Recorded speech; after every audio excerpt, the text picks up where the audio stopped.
and he discovered a UFO off the coast of San Diego that, when they tracked it, went from 60,000 feet to 1 feet in a second or less. They don't know how fast it went because it's, the blip of a radar, but the thing traveled in an insane way that defies all of our understanding of propulsion, all of our understanding of physics. And this thing also actively was blocking their tracking systems, which is an act of war. If it, if the Soviet Union or China was doing that, that's technically an act of war. So this thing was doing something that showed that it was intelligently aware of the fact that they are using tracking devices to try to lock in on it. And it behaved and moved in a way that defies all of our understandings of propulsion systems. It didn't give off any heat signature. And the people from the Navy that he was communicating with saying, yeah, we see these every now and again.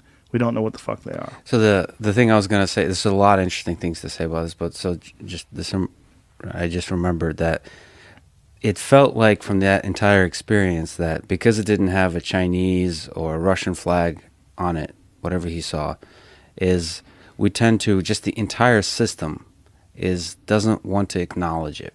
Like you don't know what to do with it. So they actually, most of like when you return back to the ship, and there's a bunch of pilots that that saw it. There's a lot of people that witnessed it, and then there's also the video. The majority of the people didn't know what to do with it. They just went on with their day like nothing happened. They kind of made fun of each other or whatever for yeah, sure, bro, you saw aliens, but like they didn't know how to comprehend it. That's what I meant. Like, if we encounter life from elsewhere in the universe, we think we would be as a population excited.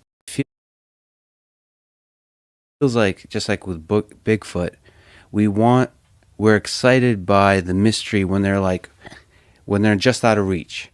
But when they're like among us, there's so many mysteries and incredible things among us that we just kind of take them for granted. Yeah. And we don't even, or ignore them, actually, even worse. We ignore them. We get used to things. And that was the weird thing. The biggest mystery to me about what David Fravor saw, and then also with the other videos in 2014, something like that, the Go Fast, is like, it wasn't a bigger deal than I thought it would be.